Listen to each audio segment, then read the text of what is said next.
हमारे कंटेंट जो हैं सिलेबस से लिया है मैंने केमिस्ट्री के अंदर से, या फिर किसी भी टीचर के बारे में मान लीजिए, चाहे वो केमिस्ट्री हो, चाहे वो मैथ्स हो, कोई भी सब्जेक्ट पढ़ाने वाला हो। हमारे जो सिलेबस है सेकेंड ईयर के अंदर यूनिट सेकेंड का, उसका एक टॉपिक है प्रकरण, जिसके अंतर्गत हम बात करने वाले हैं टीचर के बारे में। चाहे वो मैथमेटिक्स पढ़ाने वाला हो, चाहे साइंस पढ़ाने वाला हो, चाहे कोई भी सब्जेक्ट पढ़ाने वाला हो, लेकिन हम आज उस शख्स के बारे में बात कर रहे हैं, आज उस इंसान के बारे में बात कर रहे हैं जो सबसे बड़ा निर्माता है, राष्ट्र का निर्माता, एक बालक के भविष्य का निर्माता, और साथ में हम उसको रक्षक कह सकते हैं, परिमार्जक कह सकते हैं, और मैंने शब्द लिखा है संस्कृति का पोषक। हम उसको संस्कृति का पोषक कहें तो भी गलत नहीं है, क्योंकि वही है इंसान जो अपना सब कुछ एक बालक को देता है, एक राष्ट्र को समर्पण करता है।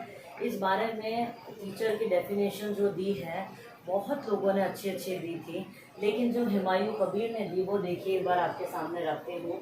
शिक्षक राष्ट्र के भाग्य निर्णायक है, यानी कि वो डिसाइड करता है कि किस बालक का जो भाग्य होगा, जो उसका फ्यूचर होगा, वो किस तरह का होता है। और एक्चुअल में ये बात सच भी है कि एक शिक्षक पर ही निर्भर करता है कि किस प्रकार का बालक अपना किस प्रकार का भाग्य बनाने वाला है या फ्यूचर बनाने वाला है।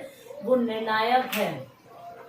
ये बहुत बड़ी जिम्मेदारी है टीचर की कि वो अपने सारे गुस्से को, अपने सारे इमोशंस को साइड में रखे, और जितना ज्ञान उसको आता है वो सारा का सारा ज्ञान बालकों को दे दे, समर्पण कर दे, और उसमें किसी भी तरह की कोई भी त्रुटि ना करे और किसी भी प्रकार की धोखेबाजी ना करे। एक टीचर होने के नाते उसका परम कर्तव्य होता है कि वो राष्ट्र का अच्छा भाग्य निर्माता तय हो, और वो बहुत अच्छे निर्णायक के रूप में लोगों के सामने आए। क्योंकि हमारे जो बौद्ध काल से ये शिक्षक के बारे में बताते आए हैं, आचार्य आचार्य जो है उसको अग्नि के समक्ष रखा गया है, यानी कि अग्नि के साथ में उसकी तुलना की गई है। अग्नि जितनी शुद्ध होती है उतना ही आचार्य को शुद्ध माना गया है, यानी कि उसकी शुद्धता उसकी सोच में, उसकी लिखावट में, उसकी पढ़ाई में, दिए गए ज्ञान में होनी चाहिए, जो बालक को वो देने वाला है। क्योंकि एक बालक का भाग्य उस एक शिक्षक के हाथ में है। एक बालक नहीं, आप मानिए वो कितने बच्चों को पढ़ाता है, हर साल उसके हाथ से इतने सारे बच्चे अध्ययन करके गुजरते हैं, अध्ययन करके निकलते हैं अगली कक्षाओं में, फिर अगला अध्यापक आता है, फिर अगला अध्यापक। तो शिक्षक और जो बालक है, उन दोनों का इंटरेक्शन शिक्षण प्रक्रिया के दौरान चलता रहता है। और किसी ने सही कहा है कि अधिगम प्रक्रिया जिंदगी भर, जीवन पर्यंत चलती है, और तब तक इंसान सीखता है जब तक उसकी मौत नहीं हो जाती। यानी कि जब तक वह सीखेगा तब तक उसके साथ एक शिक्षक चलेगा। शिक्षक एक इंसान हो सकता है, एक वस्तु हो सकती है, हम वस्तु के द्वारा भी सीख सकते हैं, और इस अध्यापक के लिए, शिक्षक के लिए कोई उम्र तय नहीं है। अब सबसे अच्छी बात क्या है कि वो आचार्य जो है वो बौद्ध काल से, हमारी पुरानी संस्कृति से लेकर के आचार्य को सबसे ऊंचा पद दिया गया है, माता पिता से और यहाँ तक कि प्रभु से ऊंचा दर्जा दिया गया है। तो आप सोचिए एक शिक्षक के ऊपर कितनी बड़ी जिम्मेदारी है। शिक्षक के बारे में अगर हम सिर्फ शिक्षण प्रक्रिया तक लेकर देखते हैं तो वह अध्ययन अध्यापन प्रक्रिया तक सीमित है, और शिक्षक ही तय करता है कि बालक किस प्रकार का आगे व्यवहार करने वाला है और वह अपने लिए क्या चुनने वाला है।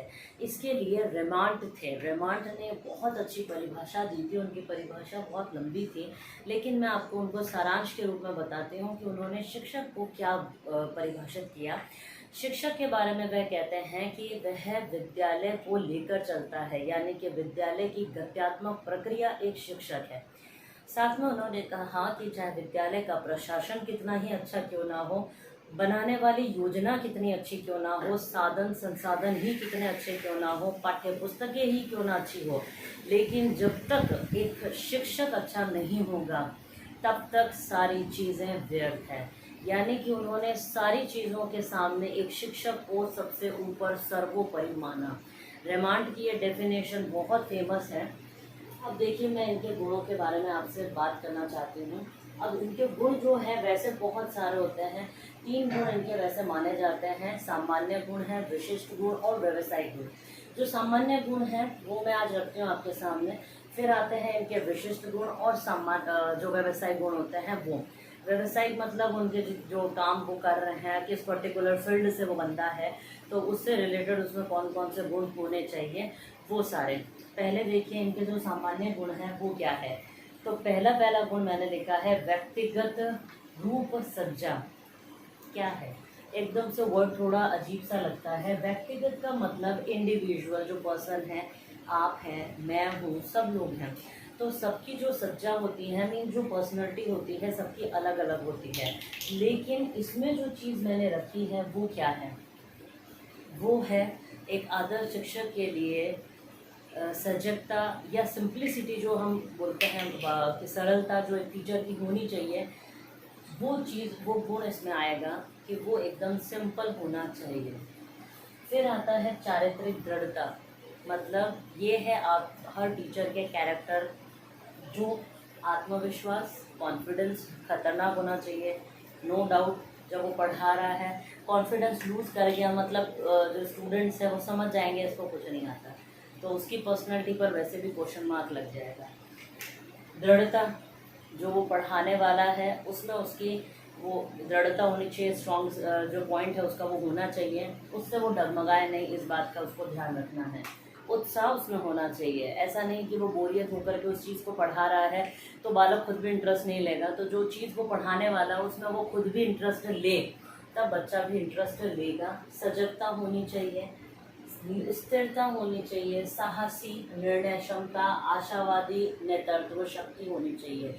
ऐसा नहीं है कि उसमें लीडर पावर नहीं है, तो लीडरशिप न होने की वजह से बालकों को इतने सभी को एक साथ हैंडल करना बहुत मुश्किल हो जाएगा उस टीचर के लिए।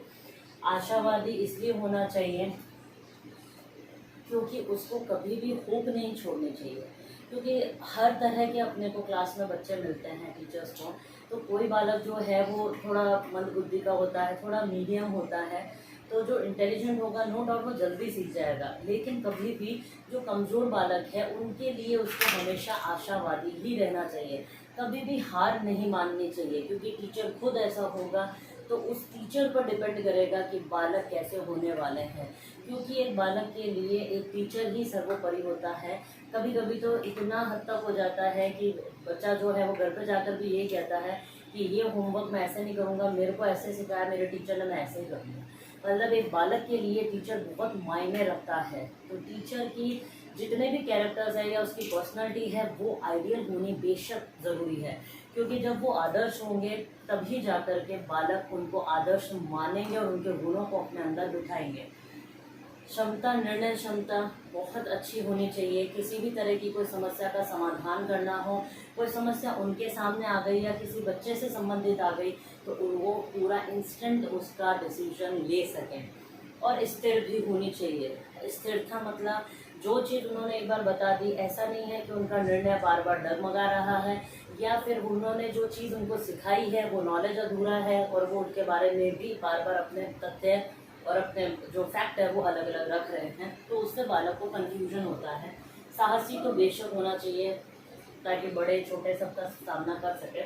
सामाजिक गुण है, बहुत इम्पोर्टेंट है।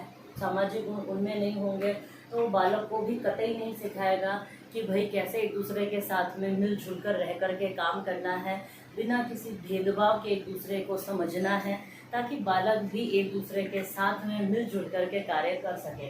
सामाजिक गुण बेहद ज़रूरी है, जो सद्भावना क्रिएट करता है, जागृति हमारे अंदर लेकर आता है, दूसरों के प्रति हमें रेस्पेक्ट करना सिखाता है, दूसरों के प्रति, दूसरों की जात पात के प्रति, दूसरों के धर्म के प्रति।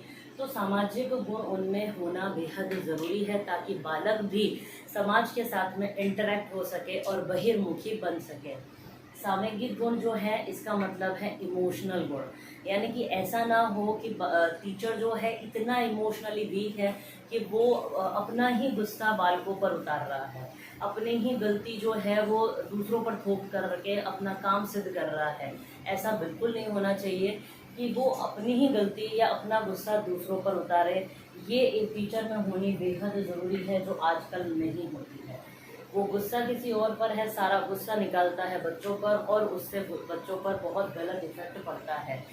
सामाजिक चेतना बहुत ज़रूरी है, क्योंकि समाज में जितने भी उतार चढ़ाव हो रहे हैं वो उसको जानना बेहद ज़रूरी है, यानी कि करंट नॉलेज अपडेटिंग होनी उसकी बेहद ज़रूरी है।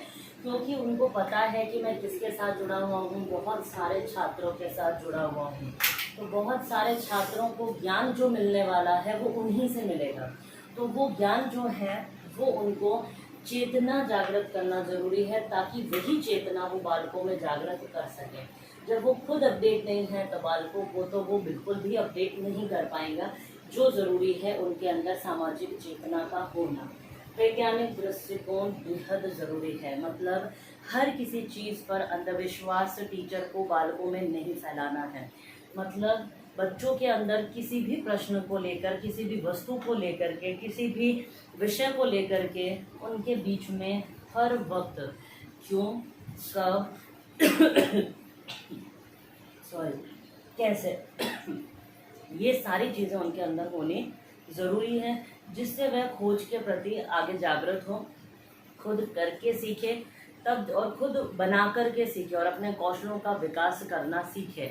इन सब चीज़ों से बालक के अंदर वैज्ञानिक दृष्टिकोण उत्पन्न होगा। लेकिन शर्त यह है कि जब खुद टीचर ही वैज्ञानिक दृष्टिकोण नहीं रख रहा है तो बेशक बच्चों के अंदर भी वैज्ञानिक दृष्टिकोण उत्पन्न नहीं हो पाएगा।